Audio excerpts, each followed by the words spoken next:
예, 급락장 매수 방법 좀 말씀드리고요. 물론 그때그때 정답은 정확한 정답이 있는 건 아닌데 그래도 가장 많이 적용되는 법칙을 한번 말씀드리도록 하고요. 언제나 여러분 떨어지는 칼날을 함부로 잡지 않는다 이 말은 여러분이 새겨들어야 되시는데 이게 어느 때냐면 저는 이렇게 생각합니다. 1번이 되게 중요합니다. 5일선 그러니까는 대다수 투자자들이 지수 5일선 회복 전까지 그 칼날을 잡았다가 5일선 맞고 계속 같이 하락하는 경우가 있어요. 근데 문제는 나는 지수 차트도 모르겠고 5일선도 모르겠다 하시는 분들, 그분들 같은 경우 2번으로 넘어가서 매우 많이 떨어진 거 판단될 경우에는 분할로 매수하셔야 됩니다. 한 번에 크게 들어가면 죽는 경우가 있어요. 칼날을 조금씩 언제 어디까지 떨어질지 모르는구나 하면서 분할로 매수하면서도, 그러면서도 5일선 회복 전까지의 금액을 남겨둬야 됩니다. 1번의 분량을 남겨두는 방식, 2번을 적용한다고 해도. 여기에 대해서는 쏠목 실시간 시황TV에서 현황판 TV에서 좀 더 자주 올린다고 말씀드린 바 있고요. 또 하나는 또 외국인이 동향이 단기로는 선물이, 장기로는 주식이 중요한데 선물 주식 다 중요합니다. 지금 장중을 보여드릴 텐데 실시간으로 이게 현재도 좋지가 않아요. 요건 3개월 토토, 요거는 말 그대로 그냥 주식인데요. 현재 지금 하락폭은 2020년대와 고점 대비 비슷할 수도 있는데 현재는 인버스 비중 30% 유지하고요. 2020년대는 인버스를 이번처럼 좀 많이 떨어지는 분할을 줄여서 1400대가 왔을 때 저희는 인버스를 다 털고 반등에 베팅을 했거든요. 근데 지금은 인버스 30% 유지하고 있는데 왜 30%를 유지하고 있는지에 대해서 좀 설명을 드리도록 하겠습니다. 이게 때로 큰 반등이 개인을 죽이고 나오기도 하는데 이게 그 생각을 하셔야 됩니다. 만에 하나 지금도 나스닥이든 뭐든 파생 시장에 달려드는 개인들이 있으면은 또 그냥 달려드는 게 아니잖아요. 3배 내지는 뭐 레버리지로 달려들고 있기 때문에 그들을 파생해서 죽이고 난 후에 반등 오지 않는가 봐야 되고요. 그리고 진짜 본격적인 큰 반등 전에는 온갖 부정적 뉴스로 개인 상방을 단련시키는 반등하는 경우가 있습니다. 늘 그런 건 아니고 간혹 있다는 말씀이에요. 그리고 그래서 60번째 어떤 걸 매수하느냐에 대한 답이고요. 지금 월요일 한 11시 한 45분경 시간인데 지금 하락하고 있는데 지금 외인 동향을 한번 보여드리겠습니다. 외인 동향도 중요합니다. 자 보세요. 여기가 주식이죠. 주식. 여기는 뭐예요? 선물. 이게 파생이에요. 파생. 자 야구 경기로 치면은 이게 롯데와 LG의 경기고 이쪽은 토토 시장이에요. 시장이 달라요. 근데 모든 비극은 이 파생 시장의 금액이 지금도 거의 현물 시장과 맞먹죠. 미니 선물까지 합치면은 더 크고 주식 선물에 이런 거 저런 거 다 합치면 지금도 파생이 오늘 자체도 주식 현물 거래량보다 많다는 거예요. 그러니까 야구 경기로 치면 야구 경기 자체에서 어떤 벌어지는 어떤 자금의 돈보다 토토 시장에서 오가는 자금이 더 커지면 어떻게 돼요? 승부 조작을 해야 되죠. 그죠? 그래서 토토를 상방으로 전환시키려고 해도 너무 개인들이 지금 상방으로 달려든다면 얘네들을 좀 반대로, LG면 기아로, 기아면 LG로 이렇게 좀 한 군데로 다른 방향으로 몰고 난 다음에 개인이 한 방향으로 쏠려야 토토 시장에서 크게 먹기 때문에, 그래서 개인들을 뉴스 분위기로 다른 데로 이끈 다음에 가게 된다. 이렇게 얘기하면 저는 파생 투자 안 하는데 하시는 분들이 있는데, 여러분 곱버스가 뭡니까? 여러분 곱버스가 코덱스 200 선물 인버스예요. 코스피 200 종목을 기반으로 한 선물 토토를 기반으로 한 ETF가 바로 이겁니다. 그죠? 코덱스 레버리지도 마찬가지고요. 그러니까 여러분은 이미 레버리지를 하던 곱버스를 하던 파생을 하고 계신 거예요.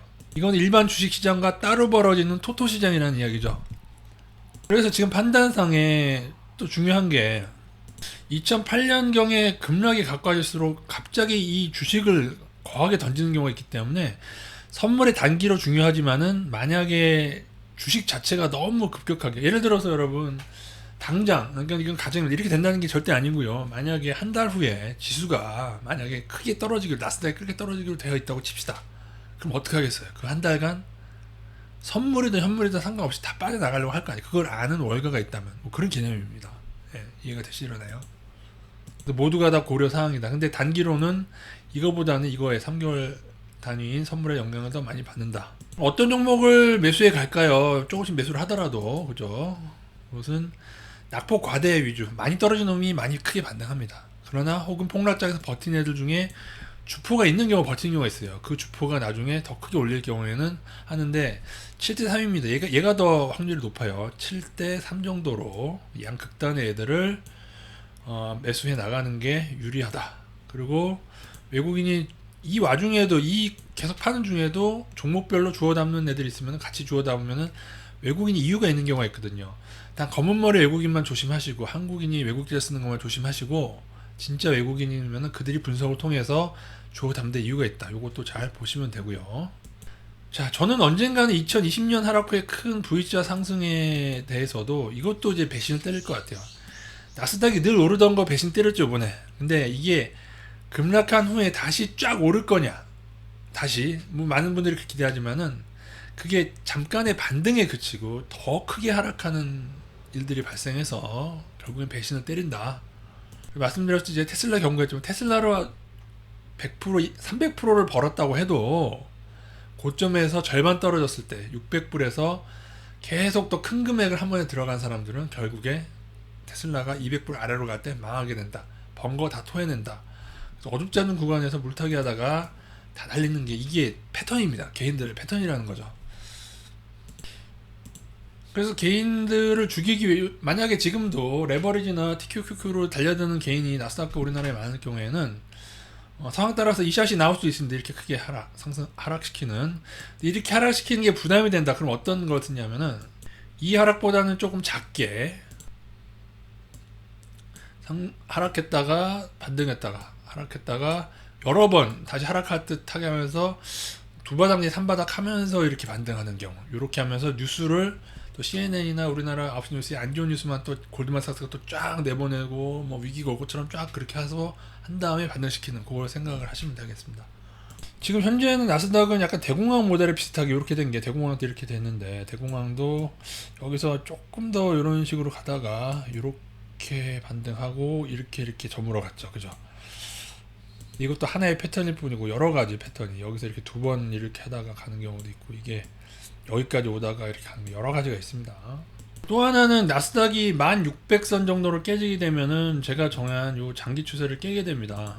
대략적인 장기 추세 여기 정해놨는데 이게 깨지게 되면은 인버스 30%인데 이렇게 되면 무조건 인버스를 나스닥 위주로 해가지고 좀 더 40%까지 인버스 한 30% 있고 투자 비중 70% 있어도 사실은 견딜만 하죠. 근데 인버스 40%만 있으면요 여기서 이득이 나는 경우 폭락해도 이득이 나는 경우가 많습니다. 왜냐면 이 중에서 조금 버티는 종목만 좀 잘 고르면 되거든요. 그래서 지금같이 떨어진 구간에서 인버스를 크게 베팅하라 그렇게 말씀은 못 드리는데 저희가 늘려왔던 인버스를 줄이는 데 있어서 조금 속도 조절이 필요해 보일 수도 있다.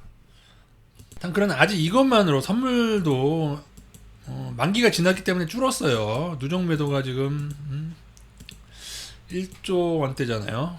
매도가. 그러니까는 제가 요거 자체로 폭락을 단정 짓는 게 아니고 여기서 더 선물 매도가 늘어나거나 할 경우에는 조금 더 봐야 된다. 그래서 아직은 인버스 30%를 놔두고 있고요. 그 다음에 지수가 5일선 넘는다 의미만 설명드리면 될 것 같은데 여기 가까이 붙은 여기 5일선이라고 늘 말씀드렸죠. 빨간 거 여기를 요거라도 회복하면 들어가는 거예요. 그죠?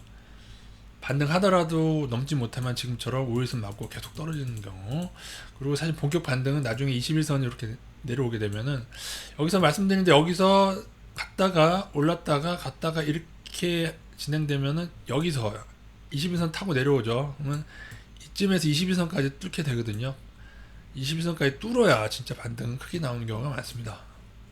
21선도 사실 중요해요. 이 바닥도 중요하지만 여기서도 21선 여기서 깨지지 않습니까? 그죠? 그러니까는 여러 가지 형태를 보시면서 가고 예전 2020년도에 V자 거의 N자의 급등은 사실은 굉장히 드문 케이스였죠. 그래서 앞으로 닷컴 버블과 그리고 미국 일본 때 버블 꺼지는 여러 패턴을 좀 종합적으로 적용해가지고 잘 해보도록 하겠습니다. 인버스 비중은 5일선 모르시면 인버스 비중 지금 주식 실시간 현황판 TV에서 늘 하고 있으니까요. 참고하시면 되겠고요. 아이고 예 이상입니다.